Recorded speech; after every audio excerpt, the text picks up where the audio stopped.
Hello, chào cả nhà. Hôm nay Cindy muốn chia sẻ một cái live video làm bằng French gel. Cái này là Hybrid Gel. So hôm nay Cindy sẽ làm một cái step by step how to do French Hybrid Gel. Em có đồ chơi mới nữa em muốn share với mọi người.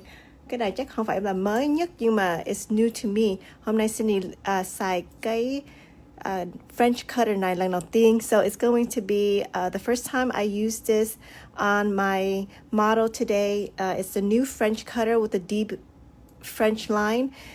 Cái này mình xài cho bộ thường nhưng mà hôm nay á, Cindy sẽ làm một cái live để em chia sẻ cái kỹ thuật để làm cái French using this nail cutter for hybrid gel system. So it's going to be a little bit different. Hello mọi người. Hi Lanny, hi Donnie. Hello chị Thái. Thank you everybody for coming and watching. Để em hỏi mọi người chia sẻ cái live video này cho Cindy ha. So please share this video to your Facebook so that everybody. Hôm nay cái model của em, cái nail bed của nó rất là nhỏ, but làm xong á, em thấy nó is so cute. So I'm going to show you her natural nails. If you can see, she hasn't had nails on for I think 3 months now. So mẫu của Cindy nó chưa có đeo móng tay nào khoảng 3 năm rồi, 3 tháng rồi. So cái nail bed của cổ really healthy. But as you can see, cái nail bed của cổ very short also. So today's good because my model has a very typical nail bed that is kind of on the short side. So I'm going to show you how to prep the nail bed. Để em cho mọi người xem cái kỹ thuật Cindy sẽ recommend để cho mình prep cái nail bed giống vậy. Tại vì I know that with a nail bed short like this, sometimes it's really hard to make the tips and the nails stay on. Để em hỏi model ha. So I'm gonna ask you, normally when you get your nails done, how do they last? About 2 weeks, 1 to 2 weeks. Okay. Yeah, so my model's saying that usually her nails last only 1 to 2 weeks, and I know why. Mẫu của Cindy nói là thường cổ đi đâu làm nail thì thường nó không có last long tại vì cái nail bed của cổ quá nhỏ đi. And also at the same time, her nail bed is very healthy. So if you can see, there's a lot of cuticle in underneath her skin here. Even though it looks really healthy, we do have to help to push back the cuticle. So one of the technique that I will show you is mình sẽ xài cái pusher này. Cái pusher này is by Stone. So usually before I use it on my customer, I would take a nail file and just file the tip because you want to make sure that it's nice and clean and also the edges are nice and round. So that way we can push back the cuticle. Em xài cái cây pusher này để mình push back the cuticle.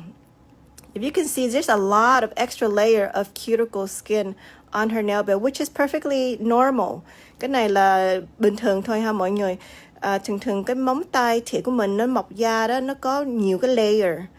And tại vì khách này nó không có siêng đi làm nail á, so cái cuticle của cổ is very stuck on the nail bed.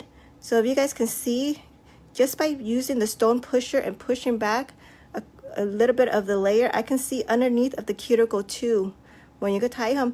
Tại vì if we don't push this back before we use the machine to file the nail bed, then it's gonna also leave her skin stuck on the nail. So if we apply the hybrid gel, bây giờ mình không có push back kỹ giống vậy đó, and then mình xài cái hybrid gel lên cái móng tay thịt của cổ thì dĩ nhiên nó sẽ hở.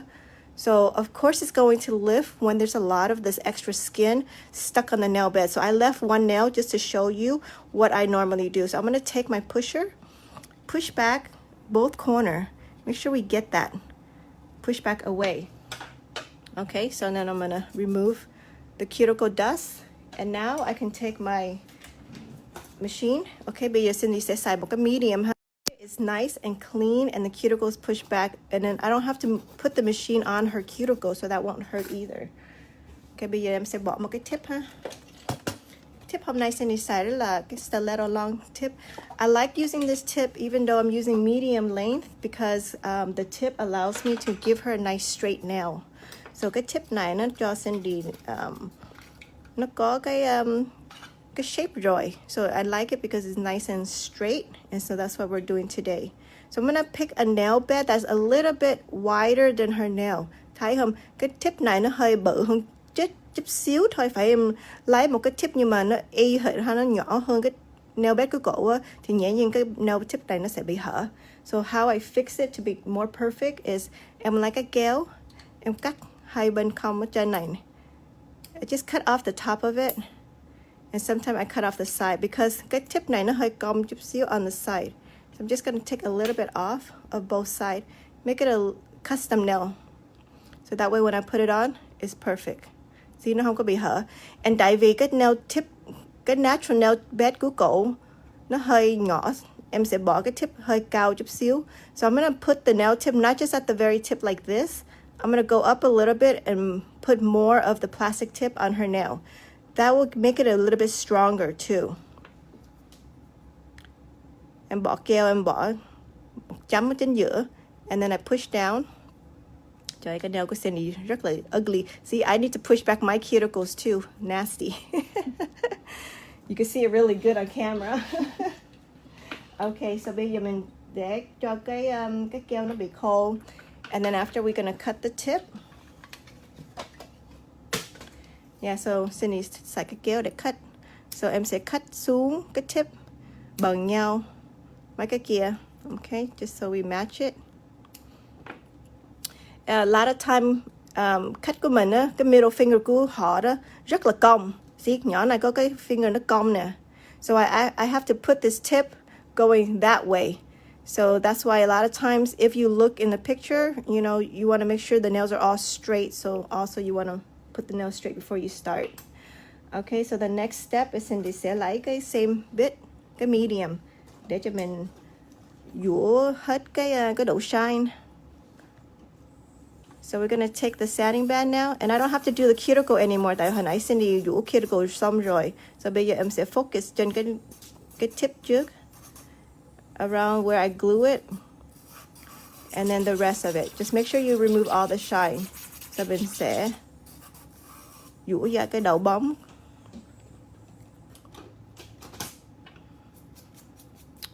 Ok, cái sản phẩm của T.A.P rất là dễ.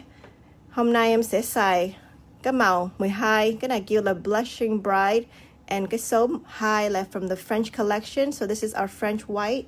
And then all you need after that is a base and top. So mình sẽ có cái base với cái top. Ok, Cindy hôm nay sẽ đi step by step. So the first step, mình bỏ lên cái natural nail bed and the extension là cái base gel.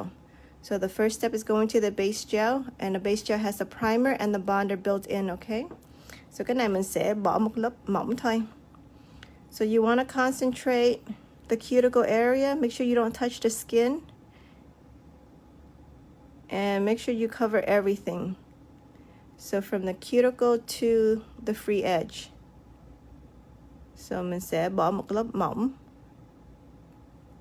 Stay away from the cuticle just a little bit. Get the natural nail. And then all the way to the end. When you're doing a fill, you're going to do the same thing. We have to prep the entire nail. And then when we apply the base gel, which is the primer and the bonder, that's going to be all the way from the cuticle to the rest of the nails, even when you were doing a fill.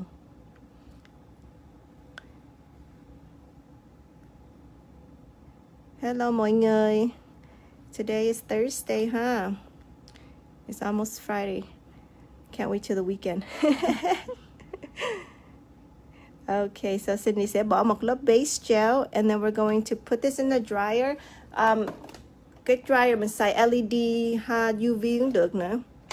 So LED is going to be 30 seconds. I'm going to move it over a little bit.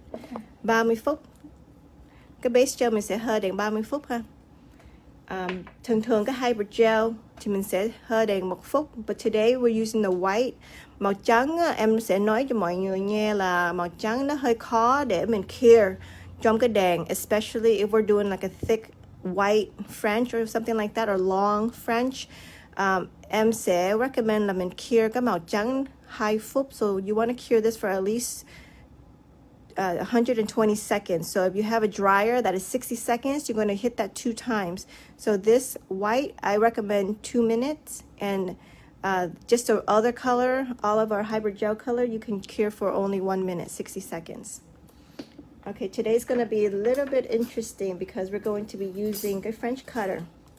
Cái French cutter này nó really deep. Cái này nó design cho cái móng tay dài. So cái móng tay của Cindy dài đó thì nó sẽ dễ hơn phải không? Tại vì mình cắt xong mới mình bỏ da thôi. Nhưng mà cái móng tay của cổ nhỏ, hơi nhỏ chút xíu. Nhưng mà Cindy sẽ cho mọi người xem cái kỹ thuật em xài để cho mình làm cái French reverse cut also. Okay, so mình sẽ đổ vô đi nè. Đổ vô cái alcohol solution em sẽ xài 70%. So you can use 70% rubbing alcohol. So cái rubbing alcohol, cái này mình mua chỗ nào cũng được hết. So just remember là mình phải xài 70%. So I'm gonna pour a little bit of that into cái jar. So em bỏ chút xíu thôi. And em sẽ lấy cái cọ Hybrid Gel nữa. So we have this brush also very special design just for Hybrid Gel. Tại vì cái cọ đầu của nó rất là nhỏ ha. Cái này em xài lâu rồi nhưng mà mọi người có thấy em save nó rất là kỹ. So every time you clean it, have to be clean 100%. No more Hybrid Gel on it. Okay, right now I'm gonna use our blushing bright màu hồng. Màu hồng này có kim tuyến. Em sẽ squeeze da. Squeeze da hơi nhiều chút xíu ha. Thường mình làm French thường ha, French ombre thì mình không có xài nhiều cái màu hồng ha, cái cuticle color. But today, since we're doing the French cutting technique, I'm gonna say that we have to put a little bit more of this pink layer just before we cut the French, and you're gonna see why. Bây giờ mình phải lấy đủ cho nó đều hai bên không. Tại vì phải cái này nó không có bị đều á, thì hai bên không nó sẽ bị thiếu and nó sẽ làm cái French see through. So we don't want anything see through, okay? We're going to just make sure that we get enough, because we could also fix the cuticle area. Mọi người có thấy cái chỗ cuticle không? Em để cho nó hơi dài chút xíu nhưng mình lát mình sẽ sửa nó. Okay, so bây giờ em sẽ pick out cái size mình đang cần. So em just test it. So that one looks like it's a good size. So mọi người có thấy cái V shape của cổ không? So the V shape is going to be pretty deep. Cái này là kiểu là deep French cut. So it's very different from your other French that is much smaller. Cái này á, em không xài, hôm nay em không có xài cái này, nhưng mà mọi người có thấy cái này nó regular C curve. So this is a lot lower. Cái này là dễ xài hơn. Nhưng mà hôm nay Cindy sẽ xài cái V deep cut. So the technique for this one is, tại vì mình nhúng vô cái jar không được phải không? So you can't go into the jar with this because we have to wet the back side. Mình phải làm cho cái ngoài sau của nó ướt trước sau mình cut cái V French. So what I do is I just take my finger and em bỏ alcohol ở ngoài sau. And then em đè nó xuống. Đè xuống xong á, mình kéo nó chút xíu thôi. Nó sẽ không có bị come out all the way. So it's not going to be easy to cut out. But em lấy cái cọ em. Chỗ nào nhưng mà nó dư á, em để cho ở đây. Để lát em sẽ xài nữa. Cindy là very cheap luôn ha. I don't waste any product. See, chút xíu nữa em sẽ xài. Ok, hai bên không là để cho nó hơi dày ha, đừng có tap cho nó mỏng. So we just leave it just like that. Hai bên không. Để cho nó hơi dày chút xíu. Ok, tiếp theo ha. I'm gonna do it again. So now I'm gonna do that same technique one more time. I'm gonna take enough of my pink color. So em sẽ bỏ lên. So make sure that you leave it a little bit thick on both sides. Around the cuticle, you can make it a little bit thinner. So cái chỗ nhưng mà dính da đó, mình đừng có bỏ cho nó lên da ha. Just be really, really clean and neat about it. Hai bên không này đó, em sẽ để cho nó hơi dày. Tại vì lát mình cut đó, nó sẽ push down cái product chút xíu. So I'm going to do a deep V cut. Her nail length is kind of medium. Hôm nay mình không có làm dài nhiều nhưng mà mình không có làm ngắn nữa. So this is just like a medium length. So I'm going to pick the size that is the best. So em sẽ check cái size. Make sure which one is good. Okay, em nghĩ là cái nó good rồi. Maybe this one will be a little bit better. Okay. So you're going to turn this around. Mình để cái tay vô cái alcohol này nè. And then mình làm cái back side cho nó ướt. Không cần làm cái top side ướt đâu.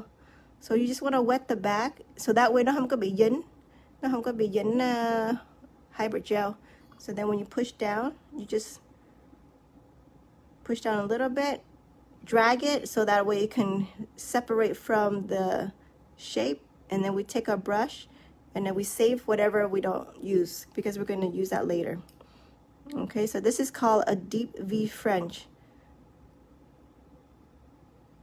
And then if you need to fix it a little bit, we just fix it. It's really easy actually. Cái này nó không có khó đâu ha. Okay, so we just fix that a little bit. Make sure you don't get anything on the cuticle.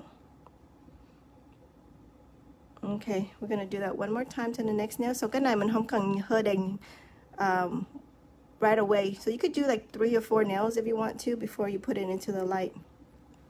Nhớ là phải mình có dư á, we could still use it. See, em không có waste cái nào hết nè. So whatever you have extra, you can still use it. Relax your hand. Okay, so around the cuticle area, I'm gonna focus on that first. Make sure I get enough around this cuticle area and make sure that it is nice and thin, but on the side of the nails, I'm gonna make sure that it's nice and even throughout. So not too thick on the sides, because if it's too thin or too quay sao, em bỏ chút xíu alcohol đây nè. Because the alcohol is gonna help so that the metal, it doesn't stick to the nail. Okay, sometimes if you get the right size, it just comes out just like that. Very nice. That's if you want a long nail bed. If you want like a shorter nail bed, then we can also use the shorter one. Make it a little bit smaller. Like this one is a small nail bed. Cái này là mình xài cái size nhỏ ha. Để cho mình làm cái nail bed cho nó dài. Nhưng mà cái French, cái màu trắng á, thì mình có nhiều chỗ để bỏ màu trắng. Phải mình muốn cho cái nail bed dài nhưng mà cái trắng ít á, thì mình xài cái size nó lớn hơn. So this is the 2 options that you have. So if you want a smaller French and a longer nail bed, you're going to use one size bigger. If you want a smaller, then we're going to use a smaller French. Okay, em sẽ start trên cái cuticle. And then we use alcohol solution. Cái alcohol mình xài là 70% ha. So just 70% rubbing alcohol. That's what I'm using in my jar. And then on both sides here, make sure you leave it kind of thick. Đừng có để cho nó mỏng quá, hai bên không á. Để cho nó đều. Because you do want to keep the French, the pink part kind of thicker. So when you apply the white, it's going to be nice and straight.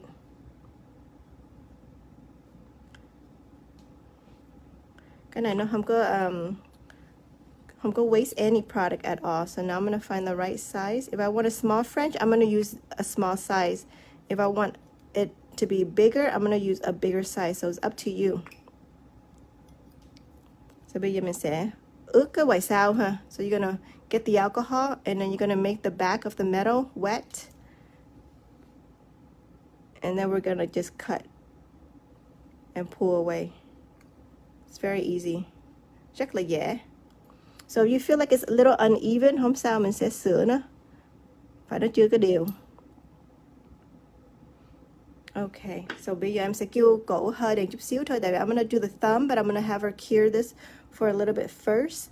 And then I will do the thumb just in case any of this will be touched by the paper or whatever. So if you need to still fix it, you can still fix it. Phải mình cần chỉnh sửa cái gì đó thì mình sẽ chỉnh sửa nó bây giờ. Okay, so go ahead and put that in the light. Okay, so nó rất là dễ ha mọi người.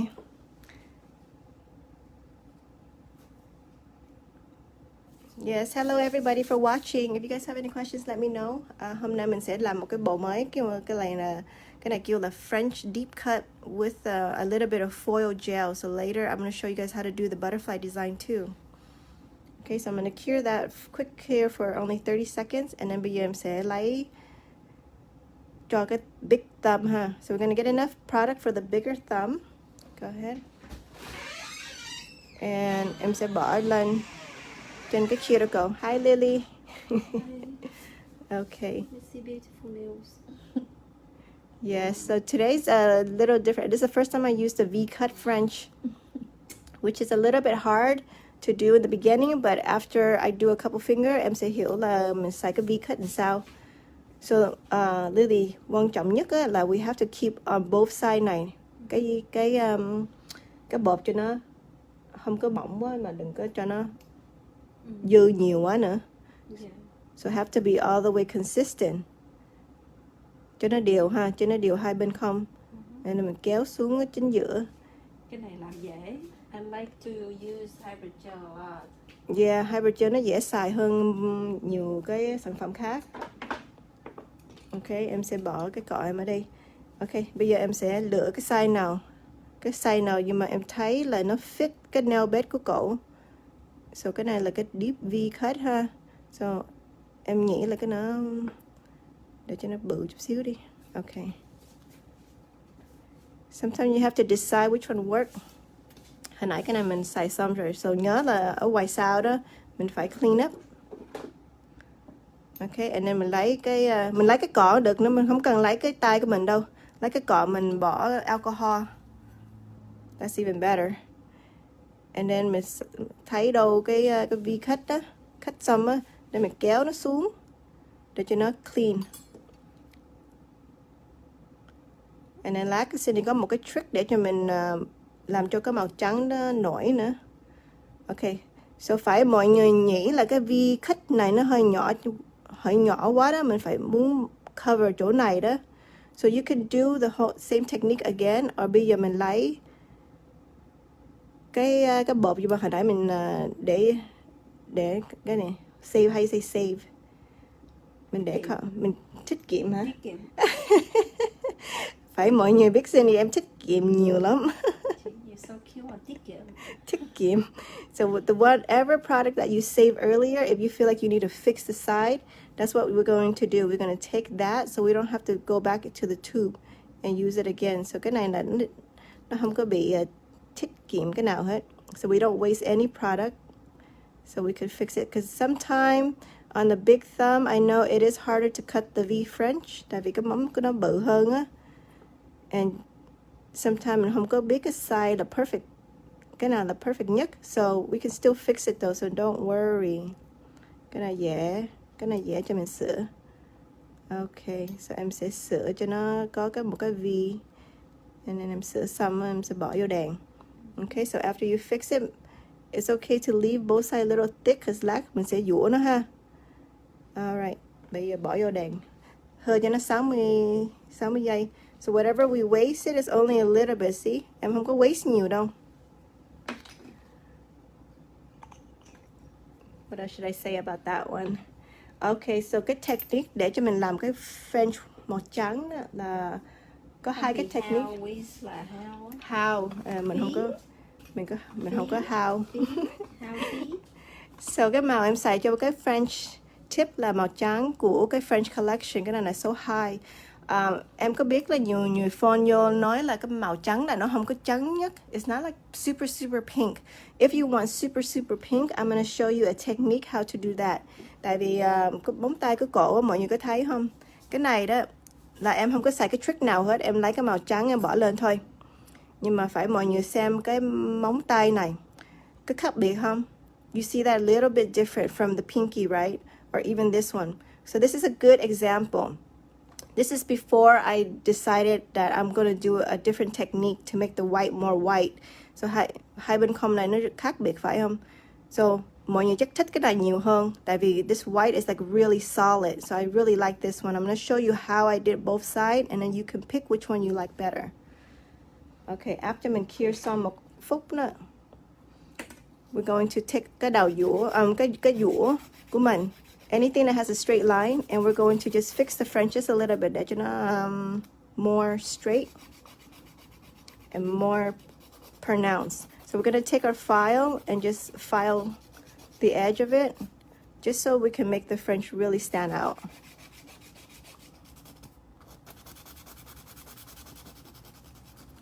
Okay, take your French and your file on the straight side and just follow the edge a little bit. Cho cái đường line trắng sắc sảo hơn. Yeah, cho cái đường line nó sắc sảo. Sắc sảo. That's a new word. See, every time Cindy tới đi nail job làm live với em sẽ học được tiếng Việt nhiều hơn nữa. You pick up really good, Cindy. Ok, bây giờ mình sẽ brush off cái dust. Okay, so the first technique em sẽ chia sẻ là mình sẽ không có làm cái gì đặc biệt hết, mình không có làm cái gì special. So I'm just gonna take the white, the French white, and I'm gonna apply it where the French tip is. So this is the most easy technique. So simple and tap and smooth, tap and smooth. So you make sure you get the white to both corners first. So mình sẽ push up để mình chia sẻ cái màu trắng cho hai bên không. So this is a nice French, deep French nail that is very natural looking. Cái này là soft white. It's the white that we use in our French collection. It's really good for ombre too. But if you see, it's not like super white. We have a lot of requests for super white, so we will be coming out with super white very soon. So mọi người có thấy không, hai bên không này nó rõ nhưng mà nó không có chính xác rõ nhiều. Nó không có sắc sảo. Nó không có sắc sảo tại vì nó là natural white. So it still looks really good after we file and everything.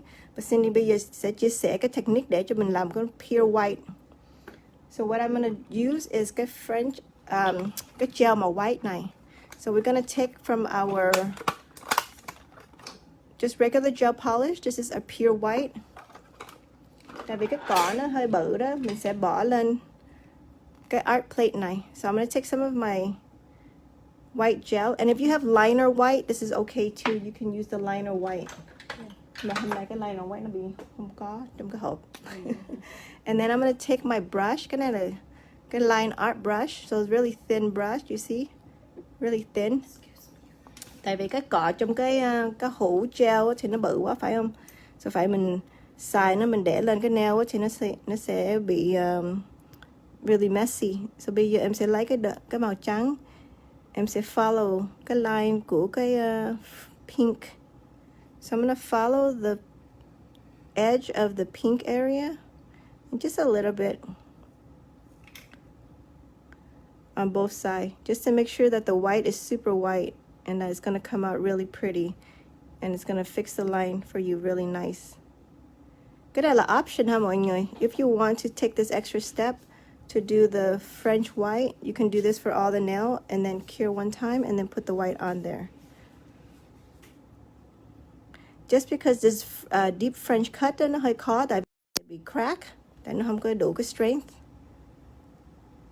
So instead of making the white really thick on both sides, tại em không muốn cái nail bed của cổ thấy bự quá nữa. So if I put too much white to make it wide because I want to cover the nail bed, then it's also not going to look good. So this is a good way to cover ở dưới này nó bị see-through á. So when it's see-through like that, it's really hard to make the French look really good. So I'm going to use the white French, the white gel polish. We call it the pure white. And then we just outline both sides of the pink. And that covers any nail bed underneath too. So that's going to fix any of the imperfection underneath there. Okay, mình sẽ bỏ chút xíu màu thôi.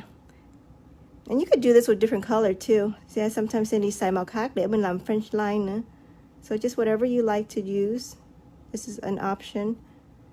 Tại vì cái này mình không có thấy nhiều đâu, nhưng mà nó sẽ protect cái màu trắng để cho màu trắng nó more solid. Okay, so that's gonna be cover. Okay, để vậy thôi. So if you don't want to do the white, you can just leave it like this, and it's gonna look really natural. Okay, Cindy, bây giờ bỏ vô đèn. So you want to dry that gel polish for 30 seconds. So the brush that I use is just a skinny little liner. So một lần nữa, cái technique em mới làm đó là em muốn cho cái màu trắng nó sắc sảo, cho nó rõ. So I used the gel white to put on the bottom first. phải mình không có làm cái gel white trước á, thì cái màu trắng nó sẽ bị mờ chút xíu, and hai bên không này nó sẽ bị thiếu. Because the French cut của mình xài hôm nay đó is a really deep cut. So that's why I'm doing this technique. And after she cure for 30 seconds, so mình cure xong đó, thì mình sẽ xài cái màu trắng. So now I'm going to use the French white. And I'll go ahead and put that on the tip of the nails. You could do a couple nails at the same time. Tại vì cái này nó không có khô, nó không có chảy đó, thì mình muốn thì mình để cho nó bỏ lên mấy móng trước để cho nó dễ. So now I'm gonna push up my white, and I know for sure it's gonna be covered, and I don't have to worry about it being see-through on the two corner. So this is a really good technique for anybody who's doing like a more natural looking nail and you want like a deep V cut. So this is the technique that I use. So hai bên không này mình sẽ rút cho nó thẳng. So you want to use your brush with the 70% alcohol, and then just tap and smooth this to the shape of the nail. Very easy. Okay, whatever is here, we're going to file that off. So nó không có sao. Chút xíu mình sẽ dũa nó. Okay, so first thing first is I push my product to both of the sides of the French. Okay, mình tap nó lên. Mình để cho nó đều trước, and then after đó thì mình sẽ lấy cái cọ mình tap với alcohol, mình tap cho nó smooth. And nhớ là hai bên không mình đừng có để nó mỏng quá. So cái móng này đó thì em làm cái nail bed cho nó hơi dài, bởi vì cái màu trắng thì nó hơi ít ha mọi người. So I did like show you a couple technique on how to use the French cutter. Some of the nails I use like a really the smaller French deep cut, so the nail bed is smaller, but this one is a little bit wider because I want to show you that you can have option on how you want your nail bed to look like. So using the deep V cut is very nice and easy. You just have to play around a little bit to get used to it. Mình phải xài nó lâu chút xíu để cho mình get used to it thôi.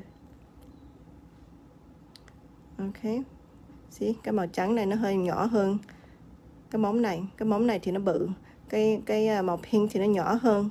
Cái pink này nó bự hơn. But you see the difference in the white. So one is longer and one is shorter. Okay, again, em sẽ lấy cái màu trắng em kéo lên trước. Nhớ là cái màu trắng này nó hơi khó để cure. So when you cure the white in the LED lamp, you need at least 2 minutes, okay? Make sure you don't rush and cure under 2 minutes because the white has a lot of, like, it's very solid and the light will not penetrate throughout the gel for only 1 minute. So you need at least 2 minutes with the LED light just for the white color. Anything else that is more transparent, then you don't need as much time to cure. Nhưng mà nhớ cái màu trắng á, phải mọi người cure 1 phút thôi đó, thì em nghĩ là chưa có lâu ha. It's not enough. Tại vì lát mình dũa đó mình sẽ feel like cái nail nó không có bị strong or nó bị too flexible. So make sure the white, please cure it for at least 2 minutes. Okay. So I'm gonna do the thumbnail. Okay, cái thumb này em sẽ bỏ lên cái màu trắng. Em bỏ trên giữa trước. And then em sẽ chia sẻ hai bên. So now I'm gonna spread it for both sides. So that has enough there. And then now I work on the other side. So mình làm một bên trước và một bên sau ha. So, tại vì cái bột này nó không có khô á, cái bột Hybrid Gel nó không khô, thì mình có cái cây hợi để mình take time để mình smooth out cái product. So I want to make sure that I smooth it all completely. And then on both sides, just use my brush to shape the Hybrid Gel. So cái cọ mình giấm vô alcohol để cho mình phụ cho cái cọ không có dính gel thôi. Okay, so I'm gonna make sure that she dries for 2 minutes with the pure white. The French white takes a little bit longer to cure than the regular gel color. Regular gel color only takes about 1 minute. But because this one is a more solid color, we're gonna make sure that we give it a little bit more time. So if you can, after it shuts off, just hit it one more time for me, okay? Okay, so she's going to dry her nails. So let me talk about cái collection mình có. Cindy muốn chia sẻ cái collection của Hybrid Gel. So this one is our neon collection. So this one nó glow in the dark. Cái này mình có 9 màu. So bây giờ mình có 3 collection không. This is from our French collection. Cái này mình có 8 hũ. So cái kit đó thì cái French collection kit em biết là phải mọi người mua cái kit này nó sẽ có sẵn hết cái màu này.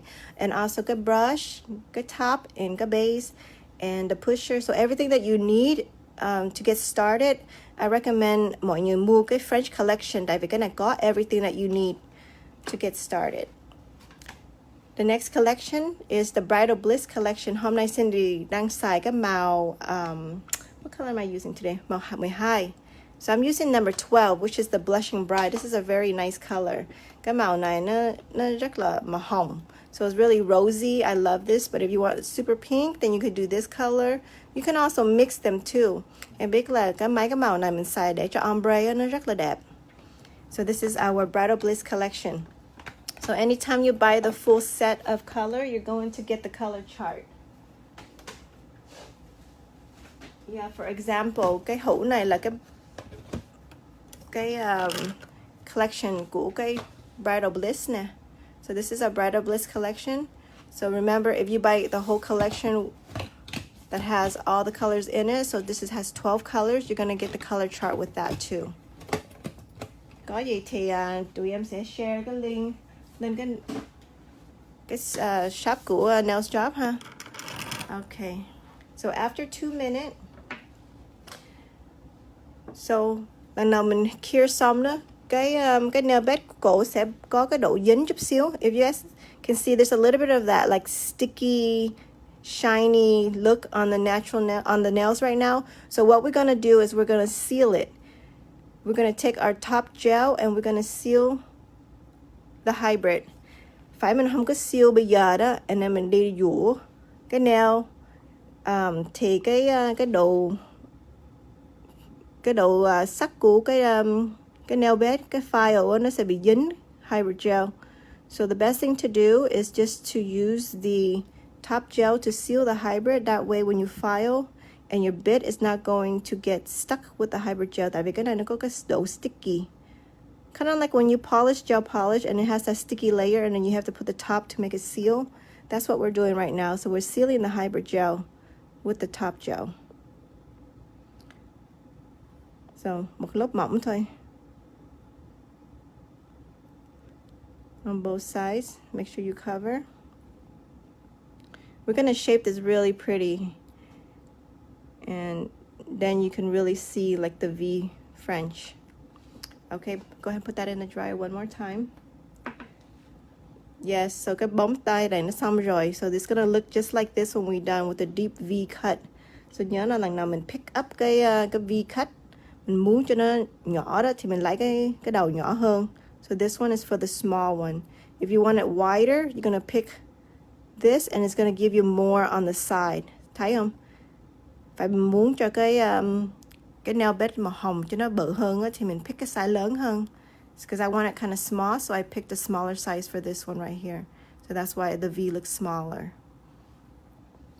So after you dry that for 1 minute, we're going to be able to file the nail bed. Okay, em sẽ xài cái file 100%. So this is a coarse file. It's nice because you can file really easy. Hybrid gel nó mềm hơn bột thường, so you really don't need such a coarse file. Phải mình muốn file nhẹ hơn á, thì mình lấy cái file 120 là đủ rồi. But I'm gonna use 100 today because it's really quick. So hai bên cong á, em sẽ dụ cho nó thẳng thôi, because we're doing like just a square nail today. Mình dụ bình thường thôi ha. So when you file, you don't have to be too careful because it is really strong. It is gonna last them up to 3 to 4 weeks before they come for a fill. So nhớ là mình phải nói cho khách nhà em cái này là mình fill được. So họ sẽ tới khoảng 3 tuần tới 4 tuần để mình fill, nhưng mà 3 tuần là tốt nhất. If you go a little longer, like if they go a month, it takes a little bit more time for you to do the fill, and then they might also have an issue with it breaking or lifting. So mình kêu khách trở lại khoảng 3 tuần là được rồi. Hybrid nó tốt lắm, tại vì phải mình muốn làm một bộ mới nhưng mà mình muốn sơn cái màu gel lên cũng được nữa. Mình không cần làm friend, mình không cần làm kim tuyến. So if you want to just do like a regular full set and polish, gel polish on top, you can do that too. That's a nice thing about the hybrid gel. Nó có nhiều cái technique để cho mình xài.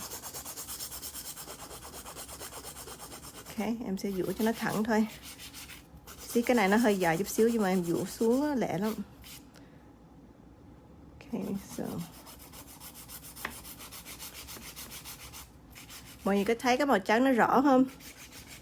So I love doing the French, especially the V cut like this, because then the white is really deep and really showing. If you don't put the white gel on the bottom, it's going to be too see-through. Tại vì nhiều lần mình cắt cái V cao như vậy đó, hai bên comb nó sẽ bị ít lắm. Nó sẽ bị mỏng, and then nó sẽ bị see-through. See-through là nó bị thấy through cái gel á. Okay, so em sẽ lấy cái safety bit để xài cho mình dũa cái cuticle. So you just want to clean up the cuticle area. Hồi nãy mình không có đắp nhiều, so bây giờ mình không cần dũa nó nhiều nữa. So em sẽ dũa cho nó smooth thôi. So this is called a smooth bit. So we're going to use it to smooth the entire nail bed. Cái bit này xài rất là tốt ha mọi người. You could use this for gel, or for dipping, or for acrylic. Okay, em sẽ dũa hai bên để cho nó all even and clean up the cuticle area.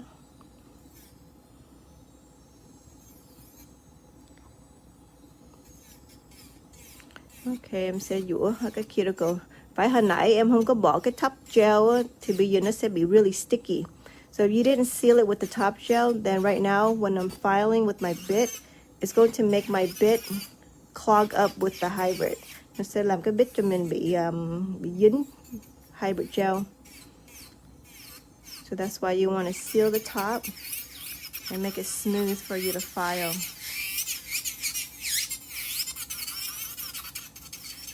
Cái này nó không có cứng bì giống bột ha mọi người. Cái này là nó really easy to shape, nên nó sẽ giữ. And the biggest benefit, một cái là tốt nhất của cái hybrid đó là cái này không có mùi, nó không có bị ho cái độ chemical or strong giống cái sản phẩm khác. So Carly, since you had this done, what do you think about the product so far? I love them. Good mới. I love my nails so far. Does it feel different than acrylic? Yeah, they feel a lot lighter. Cậu nói là cậu đang đeo cái gel nó really lighter, nó nhẹ hơn bột thường. Yeah, it's really important that we push back the cuticle ha. Mình phải prep cái nail bed cho nó kỹ. Tại mình không có prep kỹ thì dĩ nhiên cái sản phẩm nào nó không có dính đâu. Especially gel product. So mình phải muốn cho cái hybrid gel này giữ lâu chứ không có bị hở đó. Mình nhớ là cái first step mình làm push back cuticle nó phải rất là kỹ. So I'm just gonna file to see the French nail bed. I'm gonna move this back just a little bit. So cái nail bed này em làm cho nó bự hơn, so you can see the difference depending on what size of the French, the cutting size that you use. So the V cut is really nice to create like a really long nail bed. And that's good for nails that are shorter too. So if mình có cái móng tay ngắn giống vậy đó, like short, then you can make the nail bed look longer by using a deeper V cut. Em sẽ dũa hai bên để cho nó clean up. Cái này nó dễ dũa lắm, nó không có làm cho cái tay mình khó, mình mệt nữa. Especially when I remove hybrid gel, it's so much easier than acrylic. Cái này mình tháo ra được không mọi người? Phải mình muốn làm start over, làm bộ mới đó, Then the easiest thing to do is mình cắt xuống này, mình dũa cho nó rất là mỏng. So you can file up as much as you can. If you decide to remove the nails, we can soak them off with acetone. And we soak it for about 10 minutes. And when the hybrid is soft, then you can file off the rest of it. So cái kỹ thuật hôm nay là mình làm deep French cut. Em dũa cho nó smooth. But this is a really nice bit too because it's nice and long. So cái này nó cover hết cái nail bed, cái cổ. Mình không cần chuyển qua cái bit khác. So I can work her cuticle area. And then I can also file the rest of the nail, so it makes it really nice.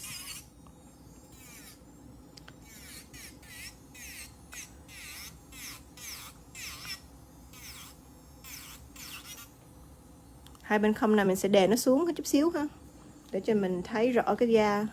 So if you want to see exactly, you want to push down the skin a little bit and make sure you can see what you need to shape down just so it can last longer and it could grow out really nice. So just file the top all the way.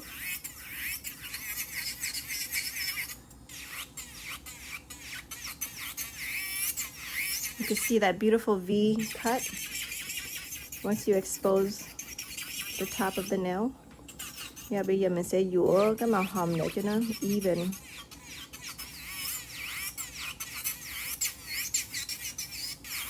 If anybody missed any step, you can play back the video after we post it, okay? If mọi người không có thấy cái video lần đầu tiên in the beginning á, lát mình play back cái video để cho mình thấy cái kỹ thuật Cindy xài để cho mình làm cái French design, cái French cut kêu gọi cái này là kêu là deep V French cut. It's really pretty. Cái này là quá hot luôn ha. So it's a nice design. So I didn't have to use my brush to freehand. So this is a really cool tool. Em thích cái này nhiều lắm đó ha. Okay, so bây giờ mình sẽ sửa cái shape chút xíu.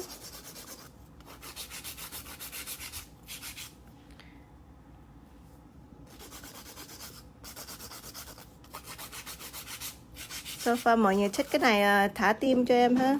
If you like this so far, let me know. Thả tim cho Cindy. Let me know that you guys like this design, like this French technique with the hybrid gel. Tại vì nhiều lần á, mình không có biết xài cái V cutter. So hôm nay Cindy chia sẻ cái V cutter with the hybrid gel, which is a little different. Tại vì mình nhúng vô, thường mình làm bột mình nhúng vô cái liquid, nhưng mà cái này là mình nhúng vô cái alcohol. Okay. Got a little bit of cuticle. Phải mình có da ở đâu thì mình sẽ cắt nó chút xíu. Okay, so em sẽ xài chút xíu alcohol để mình rửa nó thôi. Cái này là alcohol bình thường. I'm just gonna brush on a little bit of alcohol to clean off the dust. And then you guys can see how pretty the French design is. So far the French cut is so nice. Very clean. Cái này là đẹp nhất ha. Em xài cái màu hồng này là cho nó có cái màu tím hồng với cho kim tuyến chút xíu để cho nó đẹp. Okay, to do the butterfly design, bây giờ em sẽ làm cái butterfly design cho mọi người thấy. Rất là dễ. Cái này là foil gel. So we're gonna apply foil gel to the nails that you want to put the butterfly. So em sẽ bỏ cái butterfly trên cái móng tay này. So you just want like a really thin layer. Em sẽ bỏ một lớp mỏng thôi. Foil gel mình phải cure cho nó 1 phút ha. So 1 minute for the foil gel to cure. Make sure we cure that completely. I'm gonna do this one. So I'm gonna do these two nails with the butterfly design. So it doesn't matter where you want the design. I still apply the gel for the whole nails, just because I know then it's going to be even.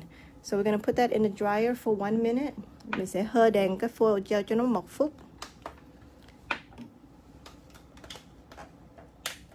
And push it one more time.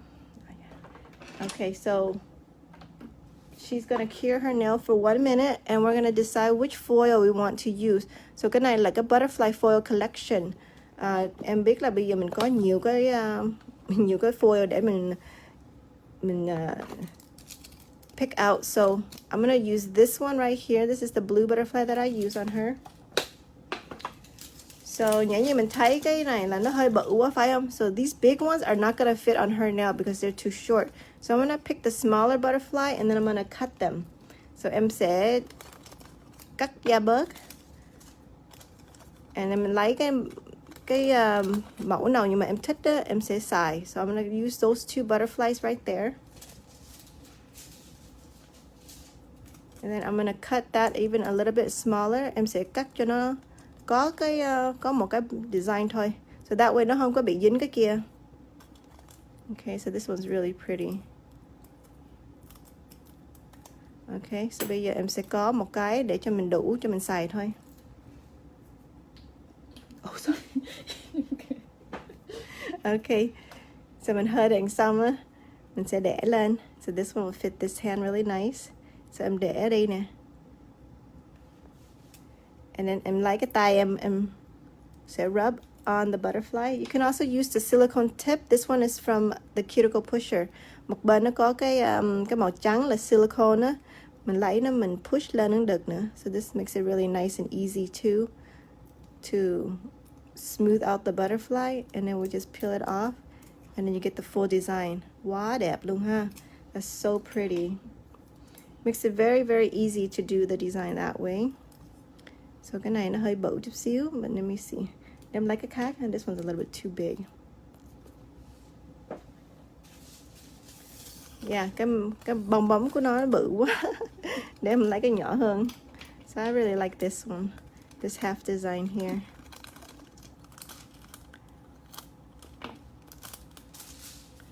Okay, so em lựa cái nhỏ hơn. I just put it like right here. This is really cute. Okay. Em lấy cái silicone, em push nó. Mình lấy cái tay mình push được rồi, mình không có cần push nó lâu quá. Just have to smooth out the plastic, and then mình peel ra, mình có cái butterfly sẵn luôn. Isn't that beautiful? And then after this, Cindy sẽ bỏ chút xíu hộp xoàn. So em sẽ lấy cái glue gel của mình để xài. Cái glue gel với cái cọ nữa.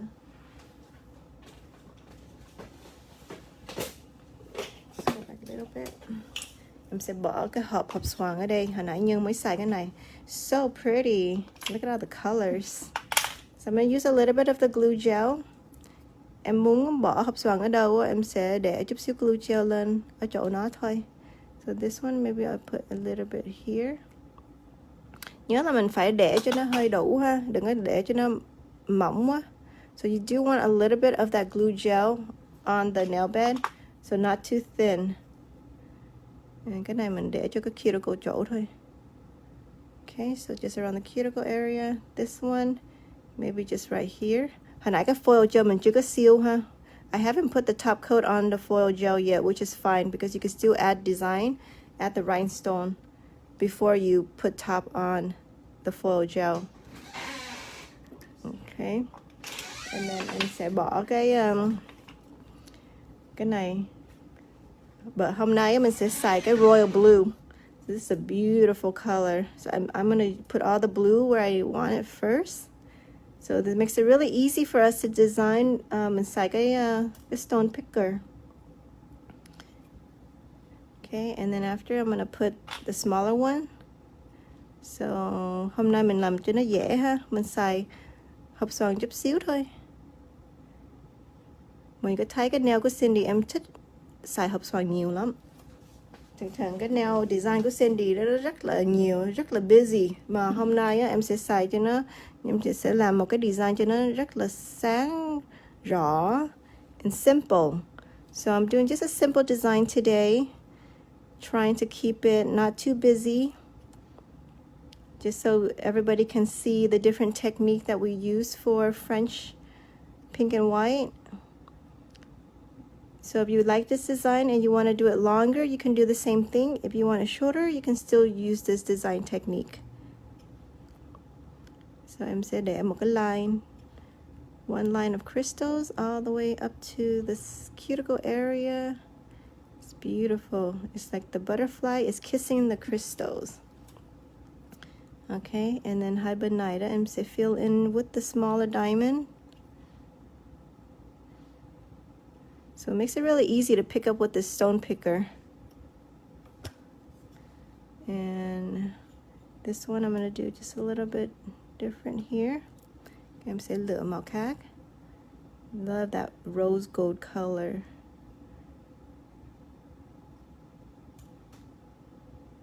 So I usually put the center color on all the nails first, just so I have an idea of how the nail is going to look like. And then I fill it in with the smaller crystals. Okay. Phải mọi người thích cái sản phẩm này cho thả tim cho em ha. If you guys love this technique and you like to try out the T.A.P Hybrid Gel, let me know. You can always comment and message us. We could reply. If you guys need help to order, just let us know too. Thank you so much. Mọi người thả tim nhiều quá. Thank you so much. I was like, give me some hearts if you guys like this nail. If you like the designs, and everybody's sending hearts. Thank you so much mọi người. So bây giờ mình sẽ lấy cái top gel để cho mình seal hết cái foil. Với mình seal lên ở trên cái hybrid gel để cho nó sáng. So this top gel is used 2 times. So we use it to seal the hybrid gel before we shape it, and then we also use this to seal the entire nail after we're done with the design. Or if you don't even use design, then you can just put this on top of the nail so we can seal the hybrid nail beds, okay?